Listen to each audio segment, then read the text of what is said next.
청와대 부근에서 밤샘 시위를 벌인 시위대에 대해 날이 밝으면서 경찰이 해산 작전에 들어갔습니다. 현재 상황 알아보겠습니다. 광화문에 나가 있는 이성일 기자 전해주시죠.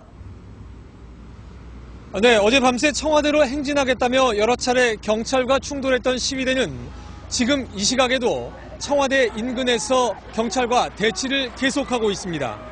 하지만 날이 밝으면서 경찰이 해산 작전에 나서 수십 명이 연행되고 일부 부상자도 나온 것으로 알려지고 있습니다.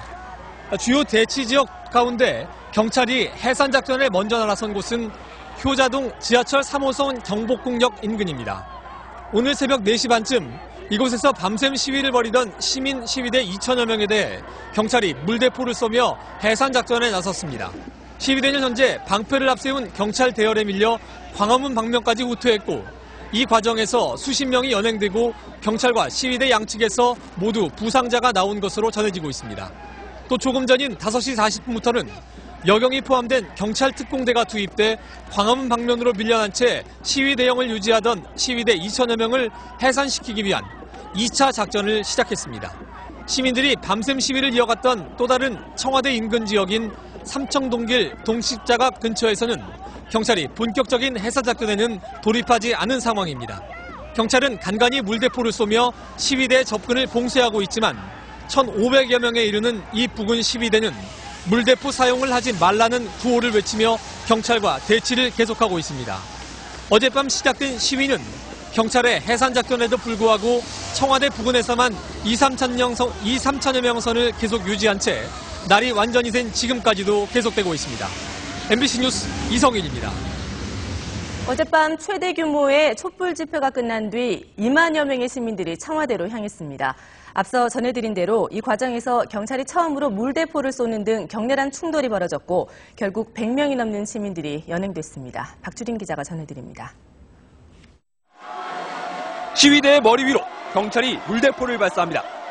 시위대는 우산을 쓰고 비옷을 입은 채 꼼짝하지 않습니다. 경찰 버스 위로 올라온 시위대와 경찰 사이에 격렬한 몸싸움이 벌어집니다.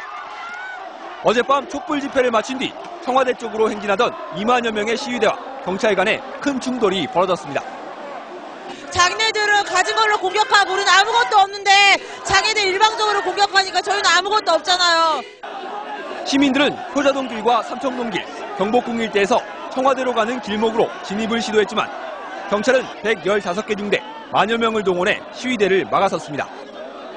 자정 무렵 효자동에서 경찰의 1차 저지선이 뚫렸고 삼청동에서도 시위가 격렬해지자 경찰은 물대포를 발사하기 시작했고 흥분한 시위대도 경찰 버스를 흔들며 저항했습니다. 미국산 쇠고기 사태로 촛불 집회가 시작된 지 한 달 만에 처음으로 경찰이 물대포를 사용한 겁니다. 이 과정에서 물대포를 맞은 20대 여성이 병원으로 후송되는 등 수십 명의 시민이 부상을 입은 것으로 알려졌습니다. 어제 낮부터 오늘 새벽까지 모두 100여 명의 시위대가 연행됐으며 새벽 4시 반부터는 경찰이 삼청동 일대에서 강제 연행하기 시작했습니다. 이에 따라 어젯밤과 오늘 새벽 연행자 수는 훨씬 더 늘어날 걸로 보입니다. MBC 뉴스 박주린입니다. 어젯밤부터 시작된 밤샘 시위에서는 미국산 쇠고기 수입 반대뿐만 아니라 현 정부 실정에 총체적으로 반대한다는 구호가 높아지고 있습니다.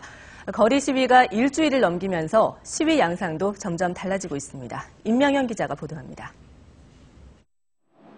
어젯밤 8시 반 촛불 집회에 참가한 시민들은 서울광장을 떠나 거리 행진에 나섰습니다.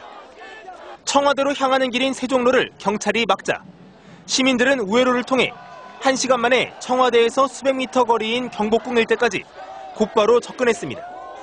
청와대로 가는 길이 막히면 명동이나 신촌 등으로 향했던 지난 시위와는 달라진 모습이었습니다. 지금까지 흘러온 어떤 과정들이 어떤 국민을 조금이라도 생각했다면 이전에 끝났겠죠. 근데 도대체 이 정부는 이 국민을 생각하지 않는다고 생각이 듭니다. 정부 정책에 대한 실망이 커지면서 집회 구호도 더욱 반정부적으로 변했습니다. 정부가 미국 쇠고기 수입 고시를 강행한 것은 물론이고 반대 여론이 압도적인 대우나 추진과 의료 산업화 정책, 공기업 민영화 등을 고집해 서민들을 불안하게 하고 있다는 주장입니다. 광우병이라던가 의료 민영화라던가 대우나라던가 모든 문제를 좀 국민들의 말을 들어줬으면 좋겠어요. 특히 경찰이 시위대 해산을 위해 물대포를 쏘는 등 강경 진압을 할 때마다 반정부 구호는 더 거칠어졌습니다.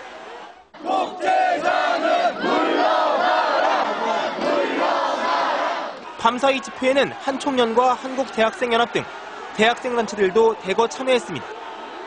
광우병 국민대책회의는 6월 첫째 주인 이번 주도 촛불 집회와 거리 시위를 계속할 방침이라고 밝혀 파장이 어디까지 커질지 주목됩니다.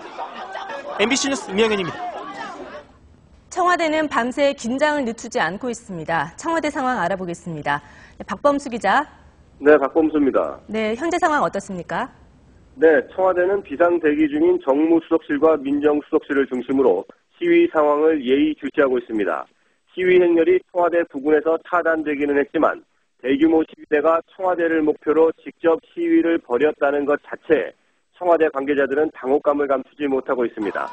특히 효자동과 삼청동의 1타 저지선이 더 이상 뚫리지 않도록 경찰 쪽과 긴밀한 연락을 주고받으며 진압 상황을 보고받고 있는 것으로 알려졌습니다.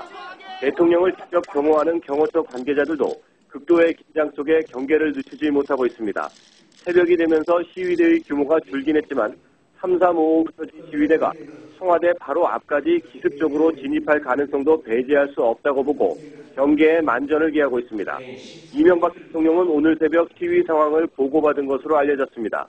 하지만 청와대를 향한 대규모 시위에 구체적으로 어떤 반응을 보였는지는 아직 전해지지 않고 있습니다.